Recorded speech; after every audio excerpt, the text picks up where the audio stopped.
Hello everyone, hello dear student, आप सभी का स्वागत है। आज की इस क्लास में मैं बात करने वाला हूँ हरियाणा के टीचर्स एलिजिबिलिटी टेस्ट यानी एचटेट के पीजीटी एग्जाम्स की, जो कि 2023 में पीजीटी का पेपर हुआ था। इकोनॉमिक्स के अंदर उस पेपर में क्या कुछ सवाल आप लोगों के पास रहे, उन सवालों के आंसर क्या होने चाहिए, उनसे रिलेटेड क्या क्या सवाल हमारे बन सकते हैं, इन सबको किस तरह से कवर किया जा सकता है, ये सब कुछ मैं आप लोगों के साथ डिस्कस करने वाला हूँ आज की इस क्लास में। अगर आप तैयारी कर रहे हैं 2024, 2025 या आने वाले वर्षों के लिए, तो प्रीवियस ईयर पेपर का सॉल्यूशन होना बेहद जरूरी है। इस आपको टाइप ऑफ क्वेश्चंस पता चलते हैं, क्वेश्चंस की लेंथ, क्वालिटी पता चलती है, और ये सब कुछ करने के बाद ही आप अपनी तैयारी को बेहतर कर सकते हैं। आप चाहें तो अपनी तैयारी को मेरे साथ भी बेहतर कर सकते हैं, मैं आपको बताऊं, क्योंकि मैं इकोनॉमिक्स स्पेशल का एक बैच लेकर आता हूं आप सभी के लिए कैरियर विल ऐप पर। अगर आप कैरियर विल ऐप से जुड़े हैं और अगर आप नहीं जुड़े हैं तो आप जुड़ सकते हैं बिल्कुल कैरियर विल ऐप पर। ये बैच हमारे पास है जिसकी शुरुआत हम 7 नवंबर से कर रहे हैं भाई।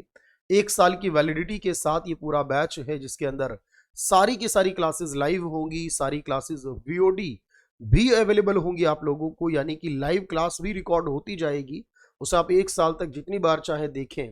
और अगर आपको कोर्स अपने 4 से 5 महीने से भी पहले पूरा करना है तो हमारा प्रीवियस कंप्लीट बैच की भी ऑल वीडियोस जो है वो रिकॉर्डेड फॉर्म में है, उनको भी देख सकते हैं। और इसमें एनसीईआरटी की समरी भी अवेलेबल कराऊंगा वीओडी फॉर्मेट में, यानी रिकॉर्डेड क्लास होंगी जिसमें एनसीईआरटी क्लास 9 से लेकर क्लास 12 तक की जो भी इंपॉर्टेंट कंसेप्ट होंगे वो आपके साथ डिस्कस किए गए होंगे।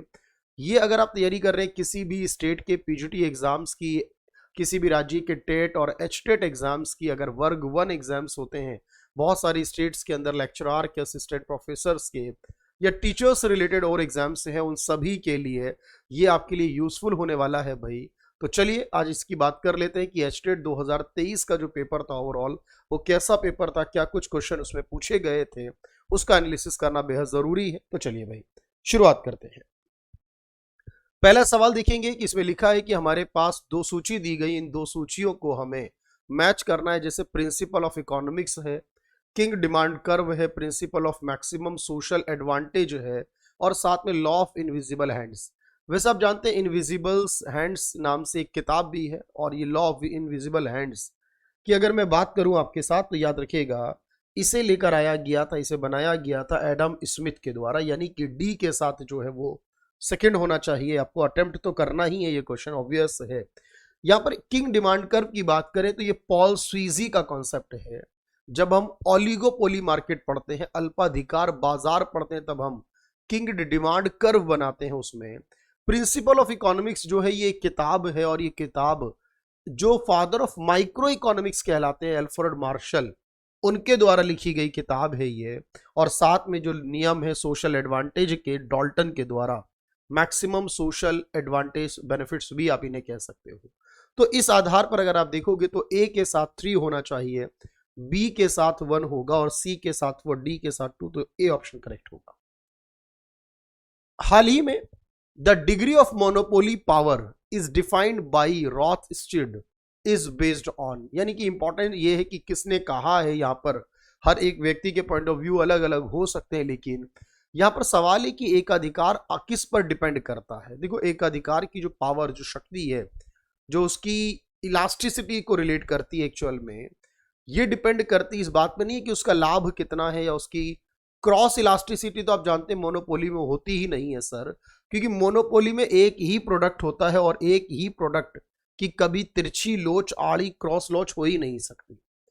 प्राइस इलास्टिसिटी ऑफ डिमांड नहीं करती उसको, बल्कि डिपेंड करता है उसके डिमांड कर्व का स्लोप, यानी डिमांड कर्व का जो ढाल है, क्योंकि वो ढाल ही जो होता है एक्चुअल में वो बता देता है, उसकी इलास्टिसिटी को भी बताता है, और उस इंडस्ट्री, क्योंकि एक ही फर्म होती है और एक ही इंडस्ट्री होती है, फर्म और इंडस्ट्री दोनों एक ही है मोनोपोली मार्केट के अंदर, ये दोनों अलग अलग नहीं होते, ये दोनों डिफरेंट भी नहीं होते, ये दोनों हमेशा एक ही होते हैं।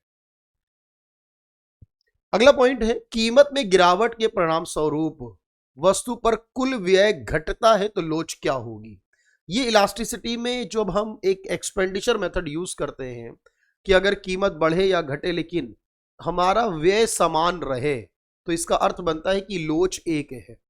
कीमत में अगर वृद्धि हो जाए और उस वृद्धि के साथ साथ हमारा व्यय भी में भी वृद्धि हो जाए, या कीमत में कमी हो जाए और व्यय भी साथ साथ कम हो जाए, तो लोच जो है वो आप कहेंगे सर 1 से कम है। क्यों?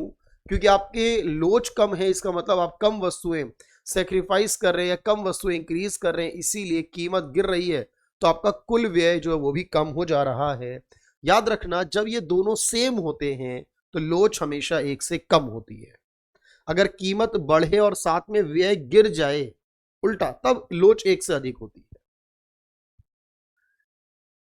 MUX upon PX MUY upon PY, इसका क्या मतलब है? ये क्या कह रहा है? X वस्तु और Y वस्तु दोनों का सेटिस्फेक्शन अधिक कम क्या हो सकता है? आप कहोगे सर दोनों का सेटिस्फेक्शन, यानी इस पॉइंट ऑफ पर जो हमें सेटिस्फेक्शन X से मिल रहा है वही हमें Y से मिल रहा है, क्योंकि ऑब्वियस है इसमें साइन Y इक्वल टू दिया हुआ है। अगर यहां पर X की और ग्रेटर देन का साइन होता तो हम कहते हैं X वस्तु से अधिक संतुष्टि है, और अगर Y की ओर ग्रेटर देन का साइन होता तो कहते हैं Y वस्तु से अधिक संतुष्टि है। लेकिन सवाल में क्योंकि कहा है बराबर है, तो संतुष्टि दोनों से बराबर मिलेगी। एक उत्पाद के उत्पादकों द्वारा 2 रुपए की सब्सिडी दी जाती है, जिसकी मांग पूर्णतः बेलोचदार है, तो शुद्ध प्रभाव क्या होगा? देखो, 2 रुपए सब्सिडी देने का मतलब यह है, एक उत्पादक जो है, एक जो हमारे पास प्रोड्यूसर है, वो किसी प्रोडक्ट के ऊपर 2 रुपए की सब्सिडी दे रहा है। देखो, जब टैक्स लगते हैं वो प्राइस को अप करते हैं, याद रखना, टैक्सेस रेट हाई करते हैं, और जब सब्सिडी मिलती है तो रेट को लो कर देती है। बस इतना सा दिमाग में होना चाहिए, क्योंकि टैक्सेस प्राइस बढ़ाते हैं और सब्सिडी जो है वो प्राइस को कम करती है। इसका मतलब है उस वस्तु की कीमत भी 2 रुपए कम हो जाएगी। सीधा सा लॉजिक है, उसकी कीमत भी 2 रुपए कम हो जाएगी। मुद्रा की सट्टा मांग क्या होती है? स्पेक्युलेटिव डिमांड, कीन्स की थ्योरी है ये हमारी, और इसमें 3 तरह की डिमांड की बात की गई। मनी की ट्रांजैक्शनल डिमांड होती है, ट्रांजैक्शंस करने के लिए, प्रिकॉशनरी मोटिव के लिए होती है, यानी कि फ्यूचर्स के लिए रिजर्व करना, और ये दोनों इनकम पर बेस्ड होती है कि हम कितनी ट्रांजैक्शन करेंगे, कितना प्रिकॉशंस करेंगे। लेकिन जो सट्टा मांग होती है, इन्वेस्टमेंट करना, बिजनेस करने के लिए, ये इंटरेस्ट पे डिपेंड करते हैं, और इंटरेस्ट के साथ स्पेक्युलेटिव डिमांड जो है, demand for money for speculative purpose, जो वो इनवर्स रिलेट करती है। इंटरेस्ट कम तो ये डिमांड ज्यादा हो जाएगी स्पेक्युलेटिव, यानी इसका संबंध इंटरेस्ट के साथ होगा, ब्याज के साथ ये बदलेगी, इंटरेस्ट के साथ चेंज होगी, ब्याज के साथ बेलोच नहीं होगी। अब भाई ब्याज बदलेगा लेकिन सट्टा मांग नहीं बदलेगी, उसे बेलोच कहते हैं, ऐसा नहीं है। ब्याज बदलेगा तो साथ साथ ये भी बदलेगा, क्योंकि आप इसमें कंफ्यूज हो सकते हो, ये तो कन्फर्म में नहीं होगा, लेकिन इंटरेस्ट इन इलास्टिक या इलास्टिक हो। यदि एमपीसी 0.6 है तो निवेश गुणक कितना होगा? सीधी सी बात आपको याद रखनी है। इन्वेस्टमेंट मल्टीप्लायर हम निकालते हैं, यानी जब हम अपने इन्वेस्टमेंट को इंक्रीज करेंगे तो उससे हमारी इनकम कितनी इंक्रीज करेगी। इसका एक फॉर्मूला होता है 1/MPS, या इसी को हम ऐसे भी लिख सकते हैं 1/1 - MPC, क्योंकि 1/1 - MPC कर रहे हैं तो ये 1 - MPC MPS के बराबर होता है। MPC यानी मार्जिनल प्रोपेंसिटी टू कंज्यूम, और MPS यानी मार्जिनल प्रोपेंसिटी टू सेविंग, ये दोनों जो होते हैं इनकी वैल्यूज हमेशा बराबर होती है। तो याद रखिएगा, अब हम करेंगे सर 1/1 - 0.6 यानी 1/0.4, और जब ये करेंगे तो वैल्यू बनेगी 2.5। ये इसका मल्टीप्लायर है, मतलब 1 रुपया इन्वेस्टमेंट बढ़ाएंगे तो इनकम 2.5 रुपए इंक्रीज करेगी, इसका अर्थ बन रहा है। अगला क्वेश्चन क्या कहता है? देश के भीतर उत्पादित वस्तु और सेवाओं का कुल मूल्य जिसमें अन्य देशों से प्राप्त आय को जोड़ा गया है और अन्य देशों को भुगतान की गई आय को घटाया गया है। अब देखो, जब हम देश के अंदर की चीजों को निकालते हैं, देश के भीतर की चीजों को उत्पादित करते हैं, उसे डोमेस्टिक इनकम कहते हैं। याद रखना, वो डोमेस्टिक होती है, देश के अंदर की। जब उसमें विदेशों से आने वाली इनकम जोड़ लें और जो गई उसको घटा दें, यानी इसको एग्जैक्टली कहते हैं डोमेस्टिक इनकम में, जीडीपी में NFIA जोड़ लें।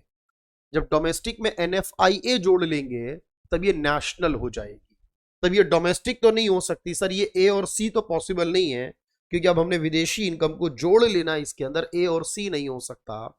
तो ये हो जाएगा GDP प्लस NFIA करेंगे तो जीएनपी हो जाएगा, ग्रॉस नेशनल प्रोडक्ट हो जाएगा। पूर्ण प्रतियोगिता बाजार के मामले में कौन सा कथन सत्य है? पूर्ण प्रतियोगिता, परफेक्ट कंपटीशन, आपको पता है इसके अंदर सारे प्रोडक्ट एक जैसे होते हैं, सबकी कीमतें एक जैसी हैं। कीमत जो होती है वो डिसाइड की जाती है इंडस्ट्री के द्वारा, सारी फर्म उसी कीमत पर बेचती हैं, कोई कंपटीशन भी नहीं होता, कोई ट्रांसपोर्टेशन कॉस्ट नहीं होती, कोई एडवर्टाइजमेंट कॉस्ट नहीं होती इसके अंदर। तो इसमें लिखा all product are sold at different price, तो ये गलत है। बायर प्राइस डिसाइड करेगा, गलत है। सरकार का इंटरवेंशन होगा, क्योंकि बाजार वो है जिसमें सरकार इंटरफेयर नहीं करती।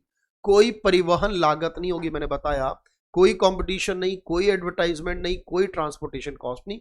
ये मान लेते हैं जब हम परफेक्ट कंपटीशन पढ़ते हैं, बहुत सारे खरीदने बेचने वाले होंगे लेकिन एक जैसे प्रोडक्ट होंगे, होमोजीनियस, प्राइस भी एक जैसे होंगे। कौन सा आरबीआई का कार्य नहीं है? सवाल है, उनकी वैरायटी है, उनको देखते हुए चलना है। आरबीआई का कार्य नहीं है। आरबीआई जो जो काम करता है, अब आपको पता है आरबीआई बैंकिंग सुविधा सरकार को देता है, आरबीआई जनता को देता है, सरकार को देता है, बैंकों को। तो आरबीआई जनता को बैंकिंग सुविधाएं देता है? नहीं भाई, क्योंकि आरबीआई का कोई भी डायरेक्टली रिलेशन पब्लिक से, जनता से नहीं होता, वो बैंक और सरकारों से रिलेट करता है, एंड देन उनके माध्यम से ये हम तक पहुंचता है। निवेश का त्वरक सिद्धांत, एक्सीलरेटर थ्योरी ऑफ इन्वेस्टमेंट, ये किससे रिलेट करते हैं? याद रखना, ये जो त्वरक वाला शब्द है ना, ये एक अलग चीज है। जब हम मल्टीप्लायर निकाल रहे हैं वो अलग चीज है, त्वरक सिद्धांत अलग निकालते हैं। हम ये देखते हैं कि हमारा जो इन्वेस्टमेंट होता है ना, उस इन्वेस्टमेंट के साथ हमारा उत्पादन कितना बदल रहा है। उत्पादन के साथ निकाला जाता है चेंज ऑफ आउटपुट, जो है हमारा लेवल ऑफ आउटपुट है जो हमारा, उसके साथ जब निकालेंगे तब उसे त्वरक सिद्धांत कहेंगे। याद रखना, चेंज इन इनकम के साथ निकालें चेंज इन इन्वेस्टमेंट, तो आप कहोगे वो हो जाता है मनी इन्वेस्टमेंट मल्टीप्लायर। यह है त्वरक, एक्सीलरेटर। ये मानते हुए कि किसी वस्तु का मांग वक्र नीचे की ओर झुका हुआ सीधा है, मांग की कीमत लोच कितनी हो? A demand curve is commodity is a downward sloping straight line। अब ध्यान समझना, ये ऐसा है, डाउनवर्ड स्लॉपिंग स्ट्रेट लाइन है। तो इसका मतलब ये हुआ कि increase as price fall, decrease as price fall, same at every price, नहीं। तो आप कहोगे, यहां पर लिखेंगे हम, जब कीमत गिर रही है तो आप कहोगे इसका मतलब उसकी मांग बढ़ रही है। कीमत गिर रही है और उसकी मांग बढ़ रही है, ऐसे ही ना, कि किसी वस्तु का मांग वक्र नीचे की ओर सीधी झुकी रेखा है, तो मांग की कीमत लोच, अच्छा सॉरी, कीमत लोच पूछी है भाई, माफ कीजिएगा, कीमत लोच। अच्छा, सीधी रेखा, ये नहीं पूछा है कि इलास्टिसिटी क्या है, यहां पर ये पूछा है, देखो इसके अंदर एक सीधी रेखा, जो मैं बना दूं पहले तो, एक सीधी रेखा क्या होती है, ये अच्छा लाइन मेथड की बात कर रहा है इस क्वेश्चन में। जैसे ये ए बी सी डी होते हैं, इसको निकालते जब मिड पॉइंट होता है ना, उस पर इलास्टिसिटी 1 होती है, ऊपर ग्रेटर देन 1 इनफाइनाइट, नीचे आते हैं लेस देन 1 0। यानी जैसे जैसे नीचे आएगा, जैसे जैसे प्राइस फॉल करेगा, नीचे की ओर जाएंगे, लाइन मेथड कहता है। इसका तरीका ये होता है lower portion divide by upper portion, ये क्रॉस इलास्टिसिटी। आप जो भी शब्द हैं जिनसे रिलेटेड आपको डाउट है, इसे क्रॉस इलास्टिसिटी, आप गूगल पर सर्च करें, यूट्यूब पर सर्च करें मेरे नाम से, cross elasticity by Rashid sir, आपको इस पर वीडियो मिल जाएगी और आप इसके डाउट को सॉल्व कर पाएंगे और बेहतर तरीके से। तो जैसे जैसे प्राइस नीचे जा रहा है, आपकी इलास्टिसिटी डिक्रीज हो रही है, यह जाता है। किसी फर्म की औसत परिवर्तनीय लागत को नीचे की ओर स्थानांतरित कर सकता है, मतलब एवरेज वेरिएबल कॉस्ट किसकी वजह से कम हो सकती है? अब बताओ मुझे सोचकर, अगर एवरेज वेरिएबल कॉस्ट है तो किसकी वजह से कम हो सकती है? देखो, खर्चा तो जो होना है वो होगा ही होगा, लेकिन और जो फिक्स्ड कॉस्ट है वो तो हमेशा फिक्स रहती है, उसका जो एवरेज है वो ऑलरेडी डिक्रीज करता है नंबर ऑफ यूनिट से। अगर प्रोडक्टिविटी ज्यादा होगी, अगर हम खर्चा उतना ही करेंगे, जो वेरिएबल कॉस्ट है उतनी रहेगी, अगर उत्पादन ज्यादा कर लेंगे तो एवरेज जो है वो कम हो जाएगा। अगर हम ज्यादा उत्पादन करेंगे तो हमारा जो वेरिएबल कॉस्ट है, जो उसका एवरेज बनेगा, वो नीचे की ओर आ जाएगा, वो कम हो जाएगा। फिक्स्ड कॉस्ट में घटने बढ़ने से कोई मतलब नहीं है, उत्पादन को डिक्रीज नहीं करना है, ज्यादा करना है, तब जाकर देखोगे ये नीचे की ओर आएगा। पूंजी खाते पर भुगतान संतुलन में शामिल नहीं है। द बैलेंस ऑफ पेमेंट का जो capital account does not include, तो जो बैलेंस ऑफ पेमेंट होता है कैपिटल अकाउंट होता है, देखो विदेशों से जो भी विजिबल और इनविजिबल गुड्स का लेन देन करते हैं, जो भी दृश्य वस्तु अदृश्य वस्तु सर्विसेज है, यानी ग्रांट्स हैं, रेमिटेंस है, हेल्प सहायता राशि है, ये सब करंट अकाउंट में। उधार और इन्वेस्टमेंट ये हमेशा कैपिटल में। अब यहां पर याद रखना जो आपका नेट ट्रांसफर इनकम है, क्योंकि नेट इनकम ट्रांसफर का मतलब है जो रेमिटेंस आपको मिले हैं, जो इंटरेस्ट का पैसा, जो डिविडेंड का पैसा जो ट्रांसफर हुआ है विदेशों से इंडिया में, वो आपका पूंजी खाते के करंट अकाउंट में आता है, चालू खाते में, पूंजी खाते में नहीं आता। पूंजी खाते में निवेश आते हैं हर प्रकार के। Net income transfer. गरीबी का सांस्कृतिक शब्द किसने दिया है? कल्चर ऑफ पॉवर्टी बताया है कि किस तरह से लोग गरीबी के अंदर रहते हैं और फिर उनकी लाइफ स्टाइल वही हो जाती है, पैसा भी आ जाए थोड़ा लेकिन लोग उसी तरह रहना पसंद करते हैं, वो उनकी मेंटालिटी हो जाती है। कल्चर ऑफ पॉवर्टी की बात की गई इस टर्म में, तो याद रखिएगा। तो गरीबी का जो एक शब्द है ना, गरीबी की संस्कृति जो एक वर्ड दिया था, ये ऑस्कर लेविस नाम के व्यक्ति ने दिया था। इन्होंने कहा था कल्चर ऑफ पॉवर्टी टर्म, बड़ी इंपॉर्टेंट टर्म दी है इन्होंने, जिसे आपको याद होगा रैगनर नक्स ने जो विक्शियस सर्कल ऑफ पॉवर्टी का कॉन्सेप्ट, निर्धनता का दुष्चक्र का कॉन्सेप्ट दिया है। पूर्ण समानता आय की विशेषता वाले आय वितरण के लिए गिनी गुणांक मूल्य क्या है? यानी वो मूल्य गिनी गुणांक जो एक गिनी इंडेक्स भी कहते हैं। जब हम कहते हैं ना पूर्ण समानता है जीरो पर, जीरो से लेकर एक तक होता है। जीरो पूर्ण समानता को दर्शाता है और एक जो होता है वो पूर्ण असमानता को, यानी नंबर जितना जीरो के करीब होगा, नंबर जितना छोटा होगा, उतनी ज्यादा कम असमानता या उतनी ज्यादा समानता को दर्शाएगा। जब 7 इकाइयों की को 16 रुपए की कीमत पर बेचा जाता है तो कुल राजस्व कितना होगा? 7 इकाई है, कीमत 16 रुपए है, 16 को 7 से मल्टीप्लाई कर दीजिए और जब 16 को 7 से मल्टीप्लाई करेंगे तो 112 आएगा। इससे क्या करना है सर? कीमत दिए, यूनिट दिए, दोनों को गुणा कर दें, टोटल रेवेन्यू होता है price into unit. Price into unit, price को यूनिट से मल्टीपल कर दें, 7 और 12, 16 को गुणा कर दें, 112 हो जाएगा।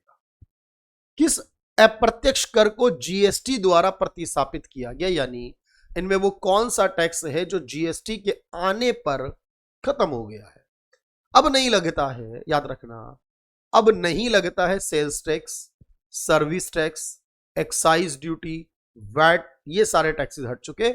इसमें जो ऑप्शन दिए गए उसमें सर्विस टैक्स, कस्टम लगता है। कस्टम होता है एक्सपोर्ट और इंपोर्ट करने, स्पेशली इंपोर्ट करने पर, विदेशों से लेन देन करने पर। तो जो विदेशी लेन देन पर है वो तो रहेगा, उसमें चेंज नहीं हुआ है कोई। साख सर्जन की प्रक्रिया में मान लीजिए कि बैंक के लिए आवश्यक रिजर्व अनुपात 10% तय किया गया है और नगद रिजर्व में प्रारंभिक परिवर्तन 1000 रुपए है, तो मांग जमा में कितनी वृद्धि होगी? ध्यान से समझना। देखो, हम जो पैसा बैंक में जमा करते हैं, मैं हमेशा कहता हूं वो पैसा, मान लीजिए आज के सेंस में मैं बात करूं, अगर 1 रुपया बैंक में जमा करते हैं तो लगभग वो 22 रुपए का फ्लो जनरेट करता है, क्योंकि इस समय 4.5% CRR, कैश रिजर्व रेशो है।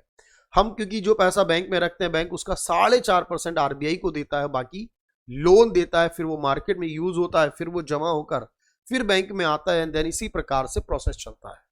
कभी भी आपको इस तरह से क्वेश्चन करना हो तो उसका तरीका होता है 1/, में CRR, यानी ये बताता है कितने मल्टीपल होगा, और इनटू में आप चाहो तो डिपॉजिट रख दो, क्योंकि अगर आप बाद में करो या एक साथ कर लो डिपॉजिट, मतलब 1/, CRR। अब इस क्वेश्चन में दिया गया 10%, यानी जो कुछ भी होगा वो 10 गुना होगा, जो कुछ भी होगा वो 10 गुना होगा, और डिपॉजिट दिया गया है 1000 रुपए ना, 1000 रुपए। तो जब 10 को 1000 से गुणा करोगे तो ये बनेगा टोटल 10,000 रुपए। यानी अगर 1000 रुपए बैंक में जमा किए जाते हैं, 10% का CRR है, यानी 10% RBI के पास, 90% फिर मार्केट में, फिर घूम कर आएगा पैसा, फिर लोन जाएगा उसी पैसे से, और ये 10,000 का फ्लो जनरेट करेगा। दो चर हैं X और Y, और इनके बीच जो रेखा है, जो लाइन है BXY 0 0.9 है, BYX 0.7 है। अब यहां पर ये कहा जा रहा है कि y एक डिपेंडेंट वेरिएबल है, x एक इंडिपेंडेंट वेरिएबल है, तो इनके बीच का जो संबंध होगा, जो रिलेशन बनेगा, वो कितना बनेगा। देखो कभी भी ऐसे सवाल आते हैं, ये स्टैटिक्स के सवाल है, स्टैटिक्स की क्लास में लेता हूं अमूमन, और स्टैटिक्स की क्लास में इस तरह के सवालों का डिस्कशन भी हम लोग कर रहे होते हैं कि BXY और BYX के बारे में बात कर रहे होते हैं। तो कभी भी ऐसे सवाल बन रहे हैं तो कोई भी एक चर वेरिएबल हो और एक चर हमारे पास स्वतंत्र हो, यानी एक डिपेंडेंट एक इंडिपेंडेंट हो, तो मल्टीपल करना होता है सीधा सा, ये तरीका होता है। देखो कई बार हम सीखते भी हैं, तो इसमें 0.9 और 0.7 दिया, इन दोनों का मल्टीप्लाई करना होगा, और जब मल्टीपल करेंगे तो जो वैल्यू बनेगी मल्टीप्लाई बाई 100, तो वो आपके पास पता चलेगा इसका विचरण, क्योंकि जो वेरिएशन होता है वो हमेशा मल्टीप्लाई बाई 100 होता है। इसके लिए आप स्पेसिफिकली मेरी क्लास देख पाएंगे, वेरिएशन, कोएफिशिएंट ऑफ वेरिएशन वगैरह मैं उसमें एक्सप्लेन करूंगा। विस्तार गुणांक 0.2 होने पर श्रृंखला का सबसे छोटा मूल्य क्या होगा जब सबसे बड़ा मूल्य 240 है, और विस्तार गुणांक जो है वो 0.2 है यहां पर। अब आप देखेंगे कि जब इस तरह के सवाल आपके पास होंगे विस्तार गुणांक से रिलेटेड, एक रेंज दी गई है, एक रेंज पर रिलेटेड सवाल पूछा गया है, इनके डिफरेंसेस को लेकर बात की गई है, तो ऐसे क्वेश्चंस में क्या होगा, दोनों की वैल्यू निकालेंगे और आप देखेंगे कि इन दोनों के बीच जो डिफरेंस बनेगा उसको कैलकुलेट करेंगे, सबसे बड़ा दिया है सबसे छोटा भी निकालेंगे डिफरेंस के साथ। तो अभी आप इसे कैलकुलेट कर सकते हैं, इसको सीख सकते हैं, ठीक है। विस्तार गुणांक कैसे निकालते हैं, रेंज कैसे निकालते हैं, क्योंकि रेंज क्या होती है, देखो लोअर पोर्शन और अपर पोर्शन, ध्यान रखना, लोअर और अपर, और डिवाइड बाई होती है यहां पर। अब देखो आप कहेंगे सर कैसे होगा, देखो यहां पर नीचे क्या है 240 है। अब 240 जो है वो ऐसा नंबर है जो एक, अब इसको आप डिफाइन कर रहे हैं, तो यहां पर आप देखो ऊपर होता है लोअर माइनस लोअर और अपर, इन दोनों का डिफरेंस,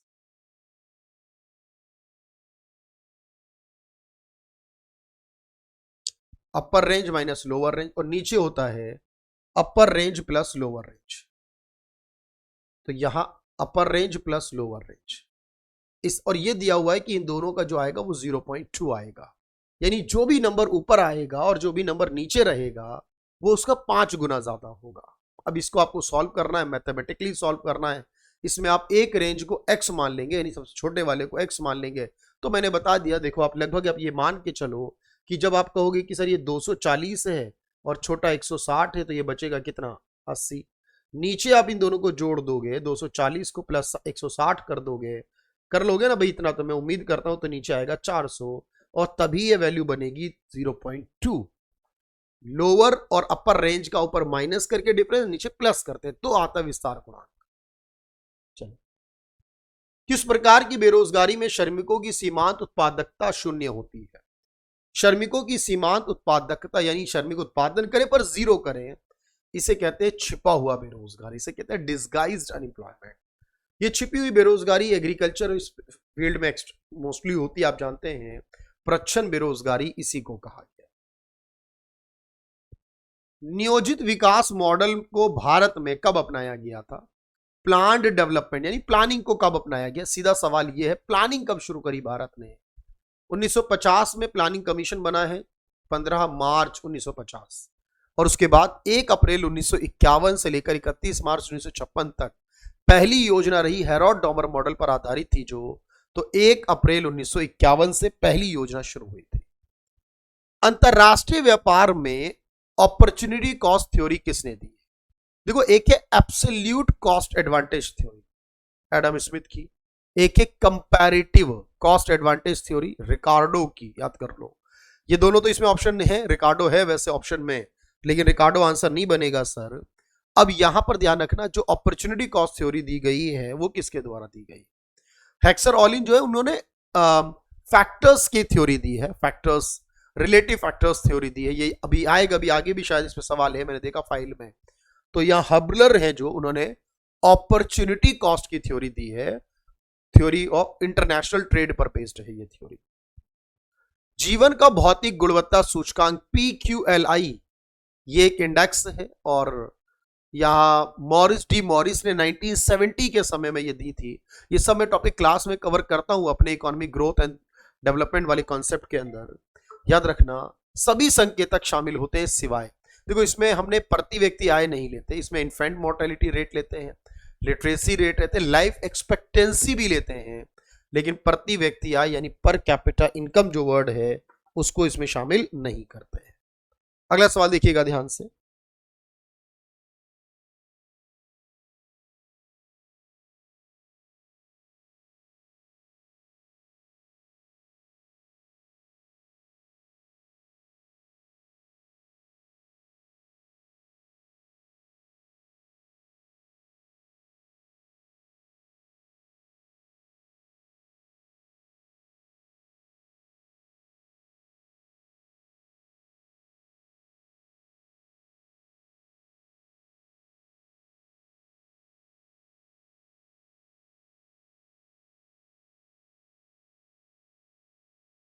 ले भाई, तो आपने कहा मौद्रिक नीति का गुणात्मक साधन, qualitative instrument of monetary policy. अब देखो जो क्वालिटेटिव इंस्ट्रूमेंट है मॉनेटरी पॉलिसी का, जैसे डिस्काउंट रेट है, मोराल सुएशन है, सीआरआर है, ओपन मार्केट ऑपरेशन, तो याद रखना डिस्काउंट एक रेट है, रिजर्व रेशो है, लेकिन मोराल सुएशन जो है वो गुणात्मक है, गणनात्मक है बाकी के सारे। तो यहां दो चीजें, गणनात्मक और एक गुणात्मक। इसे नैतिक दबाव कहते हैं, नैतिक उत्तेजना कहते हैं। निम्नलिखित में कौन सा वक्र आईएस वक्र को स्थानांतरित नहीं करता? आईएस क्या होता है? इसे कहते हैं इन्वेस्टमेंट सेविंग। आईएसएलएम एक मॉडल होता है, हम पढ़ते हैं उसके बारे में, आईएसएलएम के बारे में। तो याद रखेंगे जो हमारा सरकार है, देखो एलएम होता है liquidity preference and money supply पर बेस्ड, लिक्विडिटी और मनी की बात करता है, वो इंटरेस्ट रेट पे डिपेंड करता है। जो एलएम कर्व है वो इंटरेस्ट पे डिपेंड करता है, और जो आईएस कर्व है वो सरकार के और जो इंडस्ट्रीज है उनके खर्च पे डिपेंड करता है। तो हमेशा याद रखना आईएस और एलएम का कंसेप्ट है ये। तो इंटरेस्ट रेट से एलएम प्रभावित होता है, आईएस नहीं होता। देश में बचत और निवेश के स्तर को प्रभावित करने के लिए बजट का प्रभावी उपकरण क्या होगा? जो बचत और निवेश है, ये बात फिर वही आ गई, level of saving and investment, मतलब आईएस को इंपैक्ट कर रहा है और देश में बचत और निवेश हमारा कितना होगा। तो बजट में जब हम इसके उपकरणों की बात करते हैं वो किस पर डिपेंड करेगा? तो मेरे भाई याद रखिएगा, सरकार बजट में क्या करती है? सरकार बजट में ब्याज दर तो तय नहीं करती ना, क्योंकि ये तो आरबीआई की मॉनेटरी पॉलिसी में है, ओपन मार्केट आरबीआई की मॉनेटरी पॉलिसी में है। सरकार कर्ज लेती है टैक्स, तो हम कितना करेंगे हमारे टैक्स पे, क्योंकि टैक्स से हमारी बचत कम होगी, टैक्स लगेगा तो हमारा इन्वेस्टमेंट भी कम हो जाएगा। तो बजट में जो बचत को प्रभावित करता है, अगर टैक्स कम लगे तो हम ज्यादा बचत ज्यादा निवेश करेंगे, ये कहने का अर्थ है। Inferior goods are those goods with, देखो निष्कृत वस्तुएं, निम्न कोटि वस्तुएं वो होती हैं जब आय बढ़े लेकिन इनकम की वजह से आय बढ़ रही है, इनकम बढ़ रही है, लेकिन टैक्स जो उसकी क्वांटिटी हम कम परचेज कर, डिमांड कम कर रहे हैं। इनकम बढ़े और डिमांड घटे, या इनकम घटे तो डिमांड बढ़े, यानी नेगेटिव इनकम इफेक्ट हो, इनकम का प्रभाव ऋणात्मक हो, उल्टा हो, इनवर्स हो, नेगेटिव। निष्कृत वस्तुओं के अंदर औसत उपभोग प्रवृत्ति एपीसी, क्योंकि एपीसी और एपीएस को जोड़ने पर 1 आता है, हमेशा याद रखो एपीसी। जो हमारा देखो एक एपीसी होता है और एक MPC, marginal propensity to consume होता है delta C upon delta Y, मतलब कंजम्पशन में change, change in total consumption total income, ये होता है एमपीसी। बी वाला ऑप्शन क्या है? MPC, total consumption divided by total income, और total income divided by total, ये गलत है, ये वाला ठीक होगा। क्योंकि आपको क्या रखना है, ऊपर या नीचे? तो याद रखो ऊपर कंजम्पशन, नीचे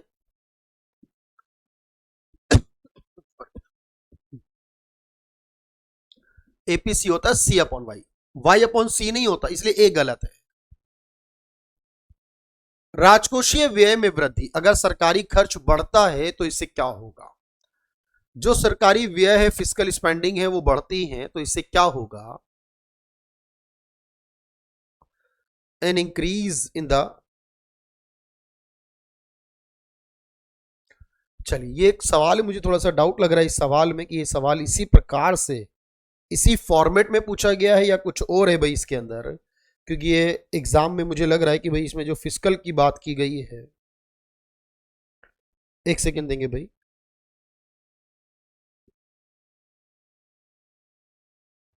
क्वेश्चन नंबर 31 है, मैं रियल पेपर में एक बार इसे क्रॉस चेक कर लूं। हाँ, सवाल तो यही है भाई।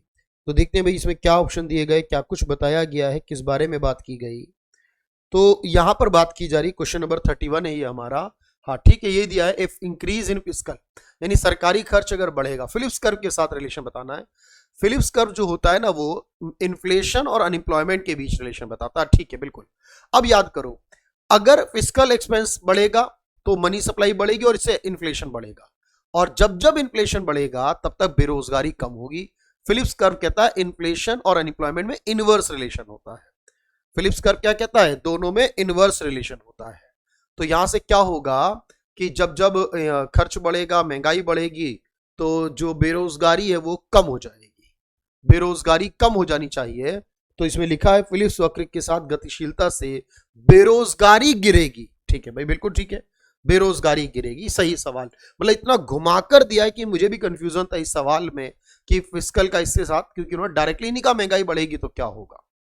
ये है फिलिप्स कर्व को रिलेट करता हूं। स्टैगफ्लेशन किसे कहते हैं, देखो जब हम ये कहते हैं ना कि महंगाई है, बेरोजगारी है और साथ में स्लो ग्रोथ रेट है, ग्रोथ रेट कम है, यानी महंगाई बढ़ रही है और बेरोजगारी बढ़ रही है। फिलिप्स कर्व उल्टा कहता है इस बात से। तो जब इन्फ्लेशन भी हो और हाई अनएम्प्लॉयमेंट भी हो, तब उसे स्टैगफ्लेशन बोला जाता है। सोलो मॉडल में, अब ये एक सोलो मॉडल है, अब ये थ्योरी है, मैं इसको अलग से भी आपको एक्सप्लेन करूंगा। सोलो मॉडल्स क्या है, लेविस मॉडल्स क्या है, ये बहुत सारे हैं वैसे। सोलो मॉडल ये कहता है कि यहां पर जो डिफरेंस होता है ना, हमेशा याद रखना, भी इस पे सवाल और एग्जाम में भी पूछे गए हैं। तो जो हमारा इनपुट और हमारा आउटपुट है, इन दोनों की जो रेट का डिफरेंस होता है, सोलो मॉडल में किस पे इंपॉर्टेंट फोकस किया गया है, जो इनपुट है और जो हमारे आउटपुट है, यानी जो हम इनपुट रिसीव कर रहे हैं, उत्पादन की बात कर रहे हैं भाई उसके बारे में, और उसके हमारे इनपुट के। तो उत्पादन की वृद्धि दर और जो हमारे इनपुट्स हैं, जो हम निवेश करते हैं एक्चुअल में, उसकी वृद्धि दर, इन दोनों के डिफरेंस की बात की गई है सोलो मॉडल के अंदर। ठीक है, आउटपुट और इनपुट, ये निवेश लिया निर्गत होगा, उत्पादन में वृद्धि और निर्गत की वृद्धि की दर, नहीं आगत, निवेश कह लो वैसे, आगत। इनपुट को हम आगत भी कह सकते हैं, निवेश भी कह सकते हैं। हेक्सर ऑल इन, अभी अभी मैंने आपको बताया था कि जैसे आपने याद किया था अभी, हर्बलर जो opportunity cost international trade theory Ricardo की और एडम स्मिथ की है, हेक्सर ऑल इन क्या कहते हैं, फैक्टर की थ्योरी है इनकी, सापेक्ष फैक्टर की, किसके पास कितने फैक्टर हैं इंटरनेशनल ट्रेड में, फैक्टर की थ्योरी है इनकी। भारत को विनिर्माण हब बनाने के लिए भारत में मेक इन इंडिया अभियान कब आया था, मेक इन इंडिया मोदी सरकार 2014 में आई थी, और 2014 में ही 25 सितंबर को, 25 सितंबर 2014 को, याद रखना, जनधन इससे पहले आई थी 28 अगस्त को 2014 में, उसके बाद ये योजना आई थी। निम्नलिखित में से किस परीक्षण का उपयोग साधारण न्यूनतम, ये अभी एक स्टेट्स का क्वेश्चन है, आप इसे करें या अभी इसे छोड़ दो, मैं स्टेट्स अलग से कराऊंगा। हेरोड मॉडल में जो इनकम की बात की गई है, हेरोड डॉमर मॉडल्स हैं, इनकम सेविंग्स इन सब के बारे में बात की गई है, और इसमें कई प्रकार की ग्रोथ रेट का जिक्र किया गया है भाई। तो ये जो कई प्रकार की ग्रोथ रेट बताई गई है हमें, उसके बारे में क्या सवाल है, देखो यहां पर, क्योंकि इसकी ग्रोथ रेट का जिक्र किया गया है।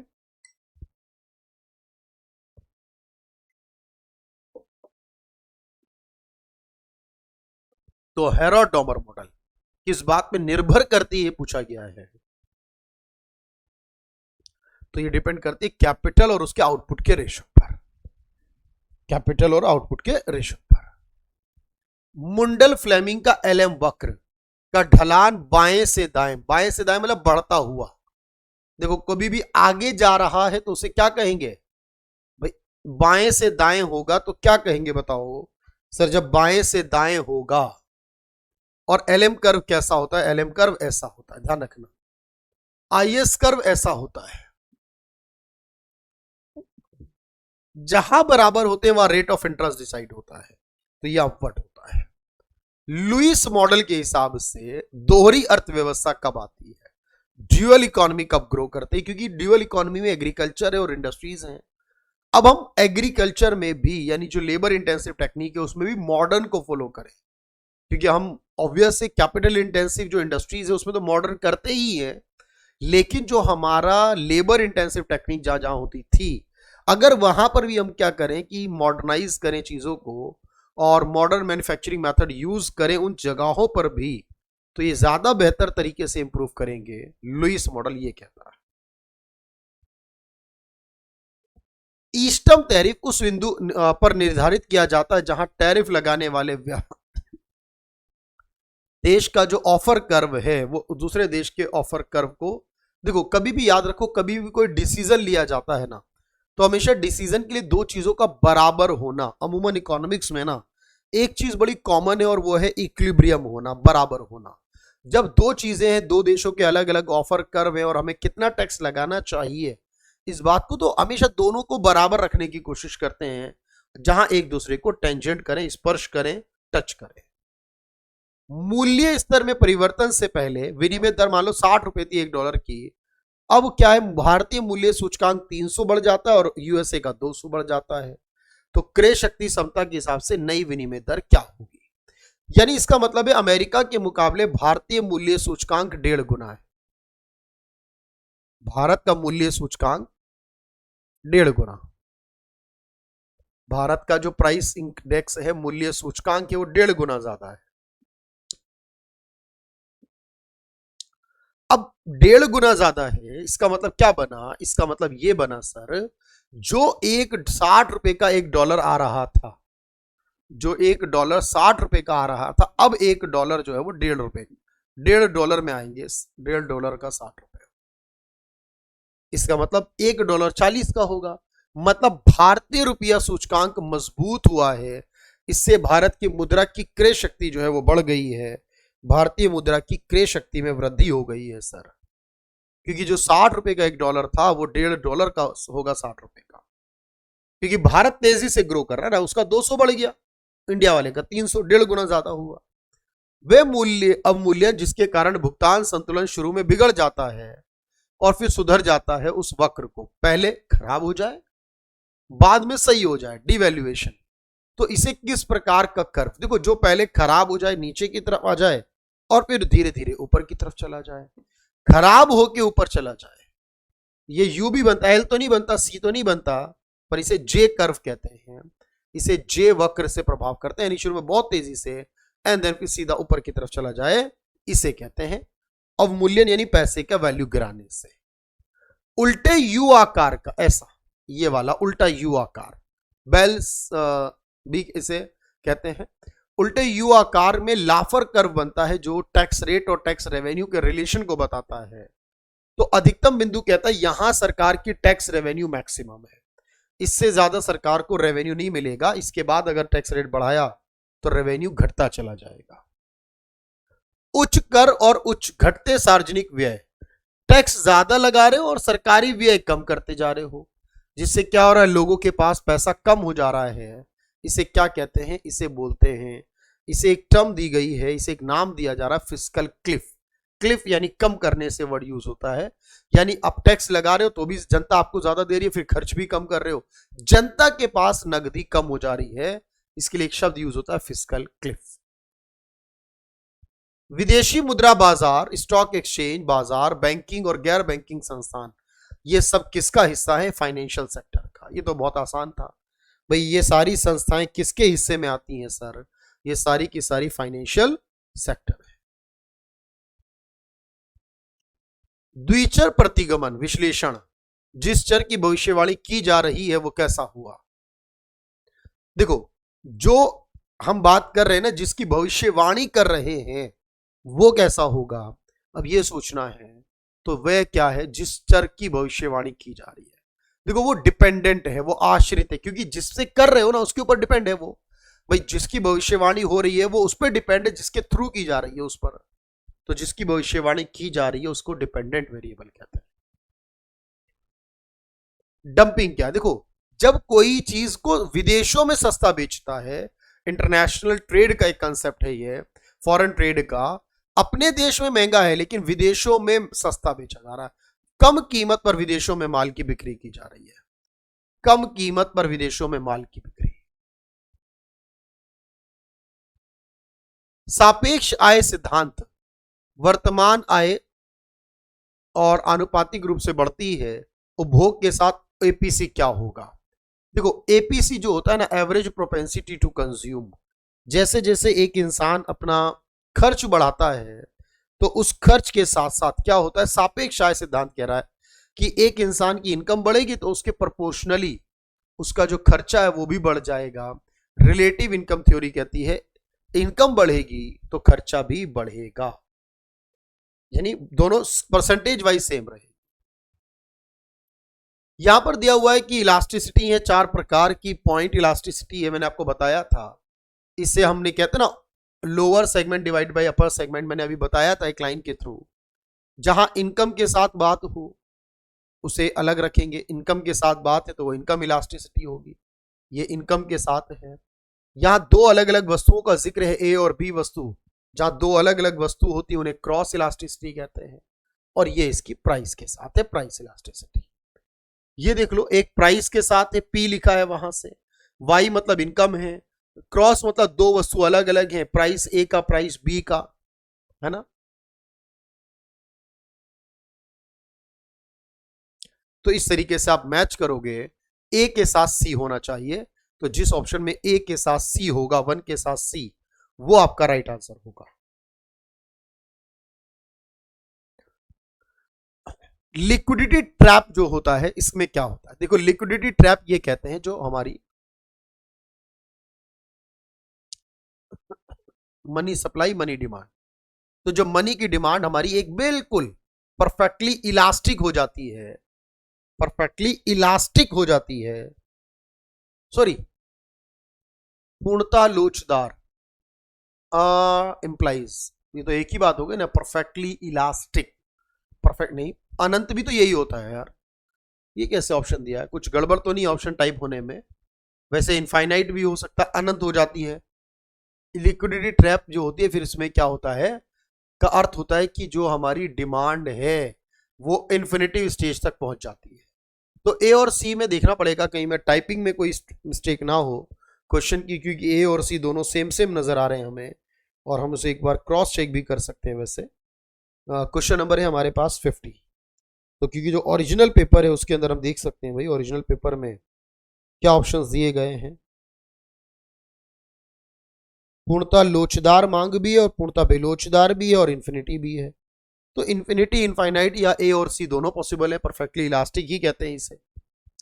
कीन्स के अनुसार, ये क्वेश्चन छोड़ रहा हूं मैं, इसका आगे करेंगे। पूरक वस्तु की मांग की लोच क्रॉस इलास्टिसिटी, जैसे मैं कहूंगा ब्रेड और बटर दोनों पूरक वस्तुएं हैं और इन दोनों के बीच अगर ब्रेड के प्राइस गिरेंगे तो बटर की डिमांड गिरेगी, प्राइस ब्रेड के बढ़ेंगे तो बटर की डिमांड गिरेगी, क्यों, प्राइस बढ़ेंगे ब्रेड के तो ब्रेड की डिमांड कम, साथ में बटर की भी कम, तो जब ये इस एक के बढ़े और दूसरे की डिमांड कम हो तो उसे नेगेटिव कहते हैं। और वैसे भी नेगेटिव और पॉजिटिव दो होते हैं, पूरक में नेगेटिव और सब्स्टिट्यूट जो प्रतिस्थापन उसमें पॉजिटिव है। भारत सरकार ने गरीबी रेखा को मापने का निर्णय लिया है। हमेशा गरीबी की जब हम बात करते हैं कि इतने रुपए की लाइन, जैसे भी वर्तमान में 47 रुपए शहरों में और 32 रुपए गांव में है, ये उस व्यक्ति का खर्चा होता है ना कि उसकी इनकम।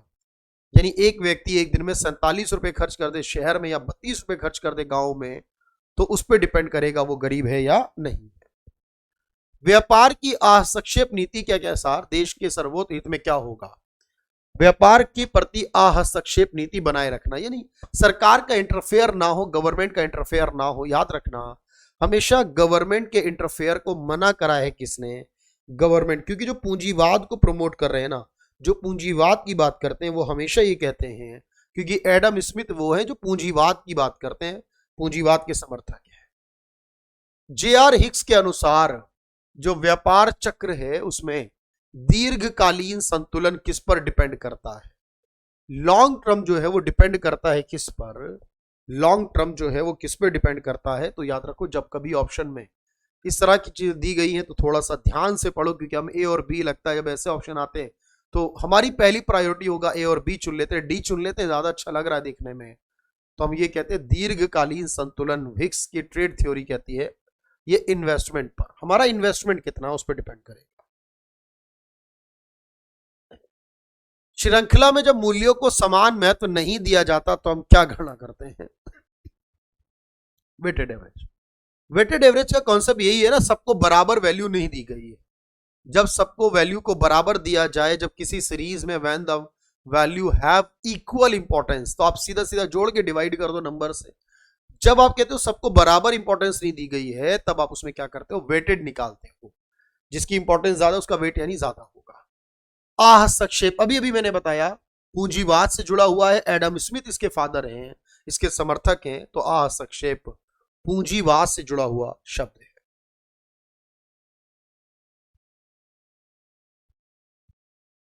सरकारी बजट में राजकोषीय घाटा क्या बताता है? ये बताता है हमें कितना उधार लेना होगा।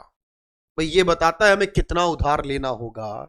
सरकारी बजट में राजकोषीय घाटा बताता है हमें अपने बजट पूरा करने में कितना उधार चाहिए। यदि आप भुगतान करने की अपनी इच्छा के बाजार मूल्य में भुगतान करते हैं अपनी क्षमता के हिसाब से, मतलब जितना पे करना चाहते थे और उतना ही करते हैं, तो इसका मतलब है ना फायदा हुआ ना नुकसान हुआ।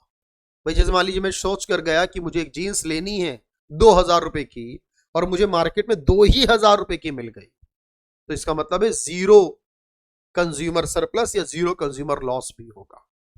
बैड वैगन इफेक्ट किससे रिलेट करता है? देखो कई बार ना बहुत सारी चीजों को देख कर प्रभावित होते हैं कि भाई उसके पास है तो मेरे पास भी होनी चाहिए। ये जो चीजें होती हैं, रिलेशंस होते हैं, बहुत बार ऐसा भी होता है कि प्राइस गिर गए, कोई फर्क नहीं पड़ रहा है, क्योंकि हमें पता है ये मार्केट में यूज ही नहीं हो रही है।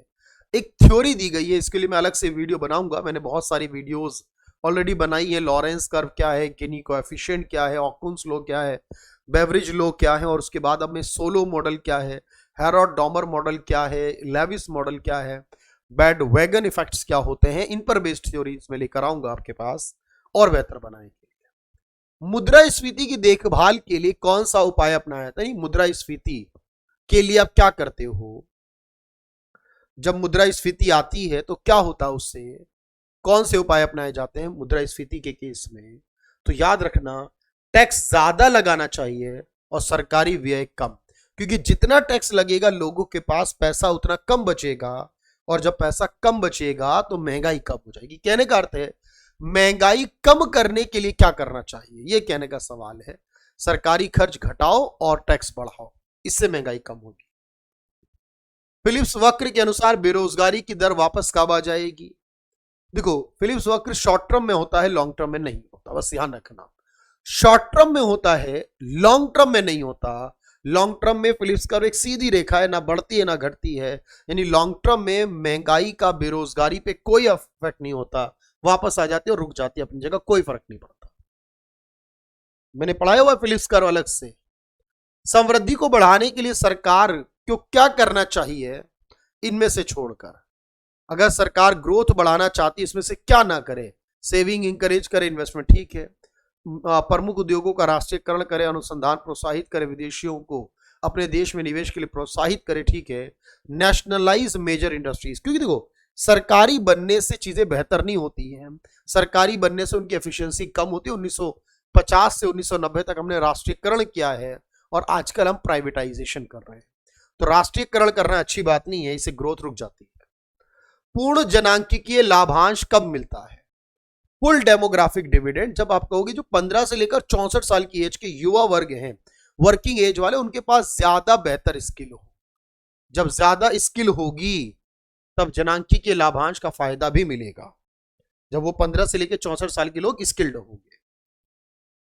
यदि कोई निर्णय लेने वाला जोखिम लेने से परहेज करता है, मतलब जोखिम नहीं लेना चाहता, तो क्या करे फिर? अब भाई वो जोखिम ही लेना नहीं चाहता है तो क्या करे? बिना जोखिम लिए कैसे काम चलेगा? अगर कोई व्यक्ति है और वो जोखिम लेना ही नहीं चाहता है तो क्या करे? तो वो एक्सपेक्ट कर सकता है बिना जोखिम, इसे एक कॉन्सेप्ट दिया गया, एक्सपेक्टेड यूटिलिटी बोला गया है, बिना जोखिम के इस तरह भी काम करेगा। लुईस मॉडल, फिर वही है, फिर वही बात आ रही है, मॉडर्न टेक्नोलॉजी यूज करने लेबर इंटेंसिव। अब लेबर इंटेंसिव क्या है? आप कहोगे सर लेबर इंटेंसिव क्या है हमारे पास? वो जो लेबर इंटेंसिव है वो होती है मॉडर्न टेक्नो। अब देखो ये सवाल रिपीट हुआ है, एक ही पेपर में रिपीट भी हो सकता है क्या सवाल? ये तो कह रहा हुआ है, मैं फाइल में भी एक बार देखूंगा, कहीं टाइपिस्ट ने तो रिपीट नहीं कर दिया, रियल क्वेश्चन डिलीट मार दिया कहो कहीं। एक बार हम उसे भी क्रॉस चेक कर लेंगे। क्वेश्चन नंबर 66 पर दिखा रहा है हमें ये सवाल, और देखो एक ही पेपर में दो बार सेम क्वेश्चन हो जाता है। वाणिज्यिक बैंकों का एनपीए, नॉन परफॉर्मिंग, जो बैंक लोन देता डूब जाता है, रिटर्न नहीं आता। जो बैंक किसी को लोन दे और वापस ना आए, जिनको ब्याज वो किस्त के साथ भुगतान नहीं किया गया, तो जो हमने दिया हो और हमें भुगतान ना किया गया हो, वापस ना दिया गया हो हमें, उसे कहते हैं। यदि एक चर के सभी मानों को एक दी गई संख्या से गुणा किया जाए तो उसके लिए कौन सा प्रभावित होगा? उसका mean, median, range, coefficient of variation. जो भी नंबर है, जो भी मान दिए गए, उन सबको आप मल्टीप्लाई कर लीजिए तो कौन सा प्रभावित नहीं होगा? सारे नंबर बदल जाएंगे तो उनका मीन बदल जाएगा, उनका मीडियन बदल जाएगा, उनका हाई लो बदल जाएगा तो रेंज बदल जाएगी, लेकिन उनका कोएफिशिएंट, क्योंकि वो डिफरेंस बताएगा। भाई सारे नंबर मल्टीपल होंगे तो कोएफिशिएंट ऑफ वेरिएशन नहीं बदलेगा, वो अपनी जगह सेम रहेगा। मुद्रा की सट्टा मांग, मैंने बताया था क्लास में, अभी पढ़ाया था, ब्याज पे निर्भर है और ब्याज के साथ नेगेटिव रिलेशन होता है। ब्याज के साथ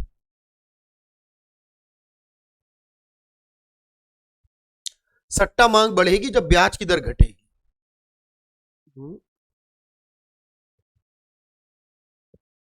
मुद्रा की सट्टा मांग बढ़ेगी, ब्याज की दर,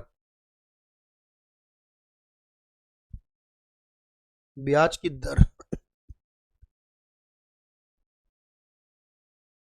टू बी राइज। अच्छा अच्छा, कम होने पे बढ़ेगी, अगर बढ़ गई है तो फिर हम कहेंगे ब्याज की दर बढ़ने की संभावना होगी, अपेक्षा की जाएगी। अच्छा ये लिखा है, मुद्रा की सट्टा मांग बढ़ेगी यदि ब्याज की दर घटती है, लेकिन बाद में अपेक्षा की जाएगी कि वो ब्याज दर फिर से बढ़ना शुरू हो जाए।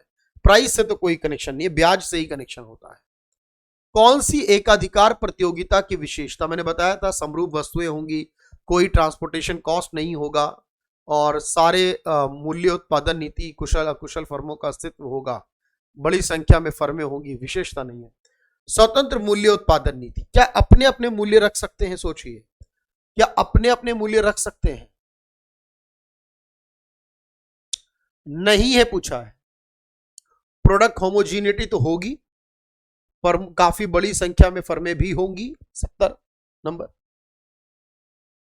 इंडिपेंडेंट प्राइस पॉलिसी नहीं होगी, सब अपने अपने प्राइस डिसाइड नहीं कर सकते, सब अपने अपने प्राइस डिसाइड नहीं कर सकते, सबके प्राइस अलग अलग होंगे, सबके प्राइस अलग अलग होंगे, इंडिपेंडेंट नहीं होंगे, सबके डिफरेंट, ओ सॉरी सबके प्राइस सेम होंगे, माफ कीजिए, अलग अलग नहीं हो, स्वतंत्र नहीं है सब, सारी फर्में वही डिसाइड करेंगी जो इंडस्ट्री तय करेगा। मुद्रा की आपूर्ति बढ़ जाने से वस्तु और सेवाओं की मांग में वृद्धि पर क्या असर पड़ेगा? Increase in money supply will increase the demand for goods and service. सही बात है, ज्यादा पैसा होगा, ज्यादा डिमांड बढ़ेगी, जिससे मनी की वैल्यू गिर जाएगी। अब इस मनी की वैल्यू गिर जाएगी, और जब मनी की वैल्यू गिर जाएगी, मार्केट में मनी की वैल्यू कम हो जाएगी, तो क्या होगा? जब मनी की वैल्यू कम हो जाएगी तो फिर इंटरेस्ट रेट वगैरह जो है उसको भी में कमी आ जाएगी, मनी सप्लाई बढ़ेगी, महंगाई बढ़ेगी, फिर उस महंगाई को हमें रोकना हो।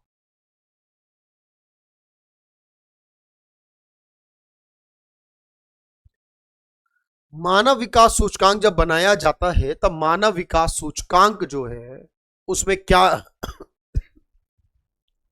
लिया जाता है और क्या नहीं लिया जाता? मानव विकास सूचकांक में क्या लिया जाता है और क्या नहीं लिया जाता?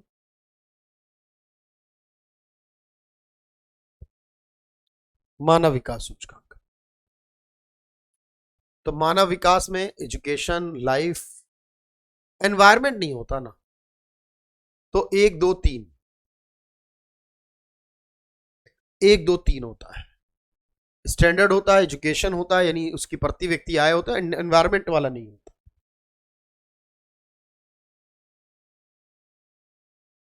अगला देखते हैं, जब LM वक्र लंबवत होता है और कौन सा द्रव्य की आपूर्ति बढ़ती है, ये LM कर्व है, और मनी सप्लाई बढ़ती है, तो ब्याज क्या होगा? LM कर्व है, मनी की सप्लाई बढ़ जाए, तो जब मनी की सप्लाई बढ़ेगी तो क्या इंपैक्ट पड़ेगा मार्केट में, इसका इफेक्ट क्या होगा?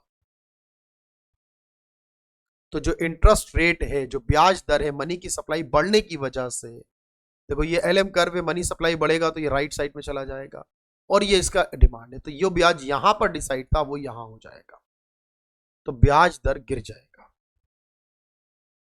वेरिएबल प्रोपोर्शन के हिसाब से मार्जिनल प्रोडक्ट कब जीरो पर होता है?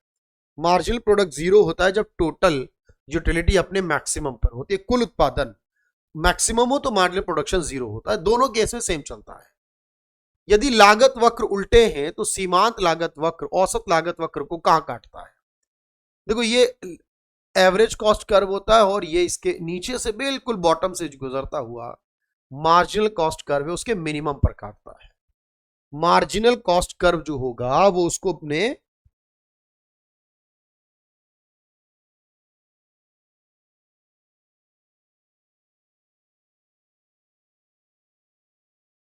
अच्छा उल्टा भी करना है, लागत वक्र को उल्टा भी कर दे तो मिनिमम का उल्टा मैक्सिमम हो जाएगा।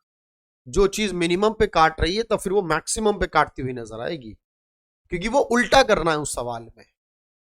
भारत सरकार के पूंजीगत बजट में, पूंजीगत में क्या होता है? इन्वेस्टमेंट, डिसइन्वेस्टमेंट, उधार लेना देना।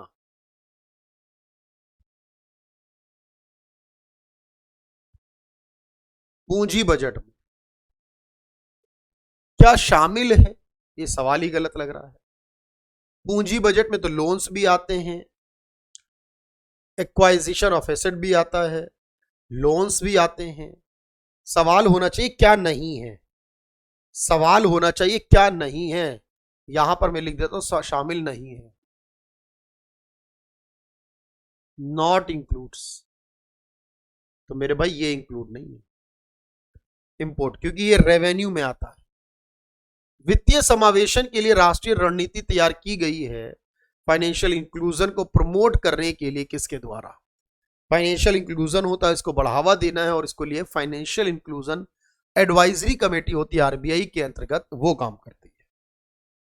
भारत सरकार ने स्वयं नाम की एक योजना है ये, और स्वयं नाम की योजना को शुरू किया गया है किसके लिए? तो इसके लिए, ताकि सेल्फ हेल्प ग्रुप है जो अफोर्डेबल एंड क्वालिटी एजुकेशन है उसके लिए प्रमोट करा गया है। 1/20 अगर CRR है तो बैंकों में 5,000, बात वही है, वही मैंने कहा 1/20 गुणा 5,000 है तो कितना? 25,000। ये सेम क्वेश्चन है जो पहले भी कराया। 1 मिनट। 1/20 कस्टमर एजुकेशन रिजर्व, यानी 1/20 कितना होता है? 5%। 1 सेकंड भाई, 1/20 मतलब 5%, 5,000 रुपये जमा, तो ये हो जाएगा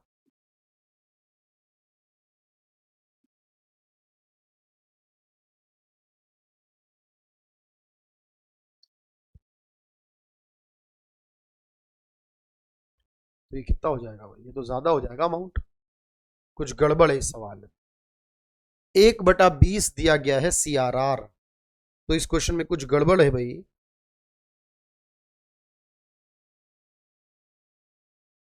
चलिए होगा, फिलहाल देखेंगे इसे। तो 5 दूनी 10 यानी 1 लाख आना चाहिए ना, 1 लाख आना चाहिए, ऑप्शन में तो नहीं है। बाजार मूल्य पर किसी देश की जीएनपी की गणना की जाए तो क्या शामिल नहीं होगा? बाजार मूल्य पर है तो टैक्स शामिल होगा, रिटायरमेंट पेंशन भी होगी और वेजेस भी होंगे, सब्सिडी नहीं होगी, क्योंकि हमेशा याद रखा सब्सिडी एक ट्रांसफर इनकम है, ये कभी भी कोई कैलकुलेशन में शामिल नहीं होती। वेजेस और सैलरी जुड़ते हैं, रिटायरमेंट की पेंशन बोला इसलिए जुड़ेगी, बाकी कोई और पेंशन होती तो नहीं जुड़ती है। इनडायरेक्ट टैक्स भी जुड़ेंगे क्योंकि बाजार मूल्य पर है। एक दो सवाल इनमें कंफ्यूजन में है थोड़ा सा, बट कोई बात नहीं, इतने क्वेश्चन भी हैं आपके, तो इनको याद रखना और मेरी सिंगल वीडियोस जो आती हैं उनको जरूर देखना। ठीक है, thank you everyone, thank you so much.